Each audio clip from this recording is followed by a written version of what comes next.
प्रदेश में जो बीजेपी की सरकार है, जब से आई है तब से लेकर अब तक है ना, महंगाई, भ्रष्टाचार, बेरोजगारी हर तरह से फल फूल रही है। लेकिन सरकार का इसकी तरफ कोई ध्यान ना होके भय और भ्रष्टाचार की तरफ ज़्यादा ध्यान है। जिस प्रकार से आज प्रदेश में 2 लाख पद खाली पड़े हैं, लेकिन इनके ऊपर सरकार का कोई किसी प्रकार का ध्यान नहीं है। जिस प्रकार से आप शिक्षा विभाग में, पशुपालन विभाग में, चिकित्सा विभाग में, परिवहन विभाग में 2 लाख पद खाली पड़े हैं, लेकिन ये इनको नहीं भर रहे। जो युवा बेरोजगार हैं वो आए दिन है न डिप्रेशन में है, आत्महत्याएं कर रहे हैं, और आत्महत्या भी लगभग 22 और 23 में 3783 जो युवा है वो आत्महत्या कर चुके हैं। लेकिन सरकार का जो ध्यान है वो सिर्फ और सिर्फ चुनाव की तरफ रहता है, वो किस तरीके से गड़बड़ी करके सत्ता हासिल की जाए। बाकी मतलब है ना, पूरा किसान, मजदूर, कर्मचारी, छात्र, महिला इस सरकार से बिल्कुल पूरी तरह से परेशान है। इसलिए आम जनता को चाहिए कि आपको पता होगा, अब जिस प्रकार से आम आदमी पार्टी है वो एक ऐसी पार्टी है लगातार जो विपक्ष की भूमिका निभा रही है, और जो विपक्ष के मुद्दे जो विपक्ष ने उठाने चाहिए वो माननीय केजरीवाल जी इन मुद्दों को उठा रहे हैं। और हमारी यदि सरकार आती है तो हम बहुत जल्द इनके ऊपर संज्ञान लेते हुए 2 लाख पद है ना जल्दी से जल्दी हम भरेंगे। किरमारा जी, केजरीवाल जी पे भी शिकंजा काफ़ी कस दिया है पुलिस ने गिरफ्तारी को लेकर, क्या कहेंगे इसमें? देखो,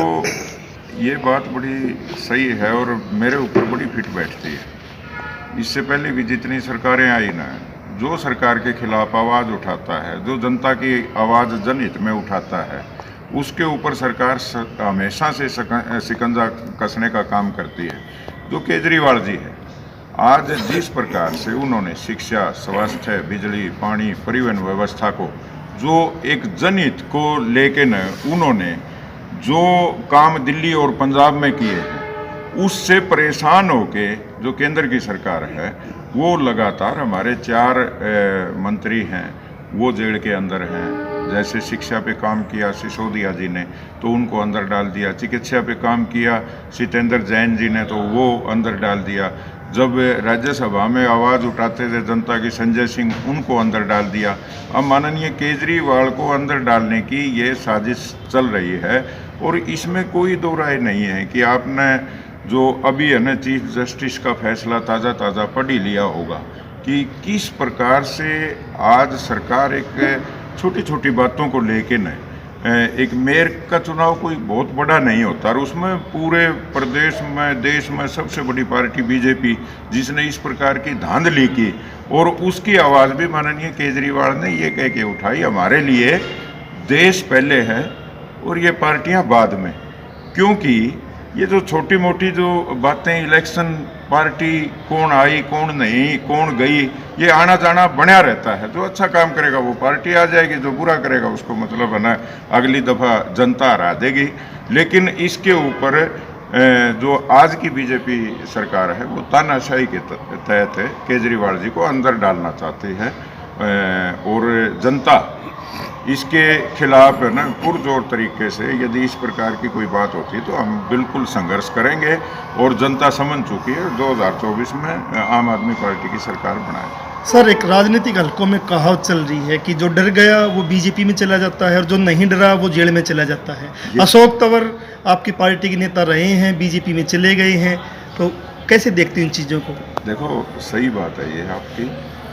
जिन्होंने हमेशा से जो बड़ी बड़ी पार्टियों में, बीजेपी में, कांग्रेस में, दूसरी पार्टियों में, तीसरी पार्टियों में जो रहे हैं, उनका तो कहीं ना कहीं है ना मुंह कुछ और लग रहा है। बहर भ्रष्टाचार की राजनीति उन्होंने की है, इसलिए वो इस पार्टी में ईमानदारी से काम होता है, सच्चाई पे चलने वाली पार्टी है, जनहित के लिए चलने वाली पार्टी है, इसलिए इन दिक्कतों का सामना करना पड़ेगा। और सही मायने में यदि आप देखो, जो केजरीवाल जी के जो काम हैं दिल्ली और पंजाब में उनकी प्रशंसा होती है और धीरे धीरे आम आदमी पार्टी का रुतबा लगातार बढ़ता जा रहा है और इससे मतलब है ना कहीं ना कहीं सभी पार्टियां परेशान हैं और जनता के हौसले बुलंद है और बहुत ही जल्द जनता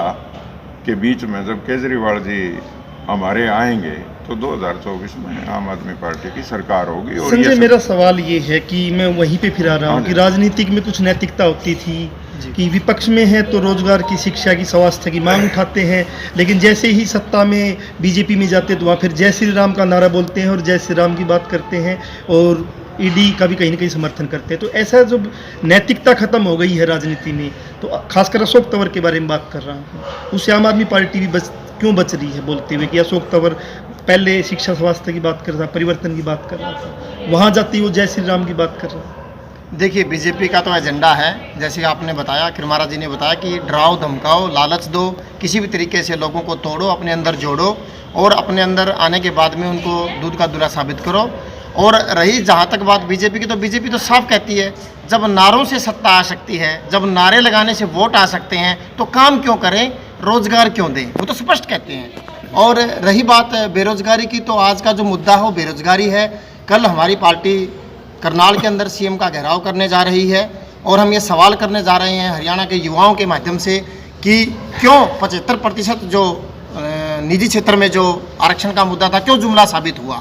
क्यों हरियाणा के युवाओं को इजराइल जैसे युद्धग्रस्त क्षेत्र में भेजा जा रहा है, क्यों हरियाणा नंबर 1 पर आज बेरोजगारी में नंबर 1 पर पहुंच चुका है, क्यों ये भर्तियां जो है 5-5 साल से अटकी हुई हैं, क्यों युवाओं की उम्र जो निकल रही है, युवाओं का जो समय निकल रहा है, युवाओं का जो एक प्रकार से आप देखिए प्रतिभाएं जो बर्बाद हो रही हैं, क्यों इस तरह के काम हो रहे हैं। हम ये सवाल लेकर करनाल जा रहे हैं, सभी साथी हरियाणा के, और सीएम साहब से हम पूछना चाहते हैं, हरियाणा के युवा का दर्द लेकर हम जा रहे हैं पूरी आम आदमी पार्टी, और ये उससे सवाल करना चाहते हैं कि आप बताइए क्यों आप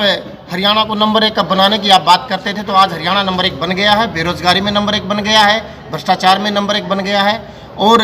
हरियाणा की जितनी भी बड़ी बड़ी पोस्टें आप देखिए, वो बाहर के लोग आकर हरियाणा में, आज आप देखिए कितनी बड़ी बड़ी पोस्टों पर बाहर के लोग हैं और हमारे युवाओं को इजराइल भेजा जा रहा है। और 75% का जो मैं बार बार कह रहा हूँ, जो इस सरकार का बहुत बड़ा एक, जो इसमें जेजेपी हो या बीजेपी हो, 75% के लिए ढूल मूल रवैया इन्होंने अपनाया और आज युवा इंतज़ार कर रहा कि कब हमें हमारी रोटी रोजी, हमारी योग्यता के हिसाब से हमें कोई रोज़गार मिलेगा। और सरकार ने फिर कह दिया है कि आप इजराइल जाइए, यहाँ का रोज़गार आपके लिए नहीं है, ये रोज़गार हम बाहर के युवाओं को देंगे, बड़ी बड़ी नौकरियों पर हम बाहर के युवाओं को रखेंगे। यही सवाल लेकर हम कल करनाल में सीएम साहब से हरियाणा के युवा, बेरोजगार युवा की बात पूछने जा रहे हैं। आप बताइए शर्मा जी, चंडीगढ़ जो मेयर का चुनाव हुआ है उसको लेकर क्या कहेंगे? चंडीगढ़ के जो मेयर का चुनाव है वो तो पूरे हिंदुस्तान ने देखा है किस तरीके से संविधान का गला घोटा गया है। एडमिनिस्ट्रेशन को जो है सोचना चाहिए, और जो हमारे पीठासीन अधिकारी थे किस तरीके से जो ना सुप्रीम कोर्ट ने उनको कतार लगाई है। लेकिन आज जो हमने साथियों को आपको तकलीफ दी है वो इसलिए कि कल हम जो करनाल के अंदर मनोहर लाल खट्टर से ये पूछना चाह रहे हैं कि जो हरियाणा के अंदर 2 लाख पद खाली पड़े और हरियाणा आज के दिन पूरे हिंदुस्तान में बेरोजगारी में नंबर 1 पे, और हमारा दिल्ली का जो मॉडल है शिक्षा का, स्वास्थ्य का, और आज हरियाणा के अंदर जो हेल्थ डिपार्टमेंट के अंदर लगभग जो है ना 20,000 के करीब जो है ना वैकेंसीज खाली हैं। पुलिस डिपार्टमेंट जो लॉ एंड ऑर्डर की धज्जियाँ उड़ी पड़ी हैं उसमें 21,000 के करीब जो है ना पद खाली पड़े हैं। और जो एजुकेशन डिपार्टमेंट जो हमारा जो है ना सबसे ज़्यादा दिल्ली का बजट हमने एजुकेशन पे दिया है और उसके अंदर भी आज 71,000 के करीब जो है ना वैकेंसी खाली पड़ी है। जब इतनी पोस्टें खाली पड़ी हैं तो क्यों हरियाणा सरकार उनको क्यों नहीं भर रही? कल हम करनाल में जाके मनोहर लाल खट्टर से ये पूछने जा रहे हैं कि एक तरफ तो बेरोजगारी सबसे ज़्यादा और दूसरी तरफ पोस्टें सबसे ज़्यादा खाली पड़ी हैं, तो कम से कम उन पोस्टों पे भर के जो बेरोजगार आत्महत्याएं कर रहे हैं रोजगार के चक्कर में। एक इन्होंने ये और जो बना दिया कौशल निगम, उसके अंदर 18,000 रुपये जो है ना, कितना भी क्वालिफाइड आदमी है उसको 18,000 रुपये सैलरी देंगे। 18,000 के अंदर किस परिवार का गुजारा हो सकता है? तो ये कल हम जो है ना प्रदर्शन करने जा रहे हैं करनाल के अंदर। कौन बड़े नेता पहुंचेंगे, किसके नेतृत्व में होगा ये? हमारे सुशील गुप्ता जी और अनुराग ढांडा जी के नेतृत्व में के अंदर जो है ना ये प्रदर्शन होगा।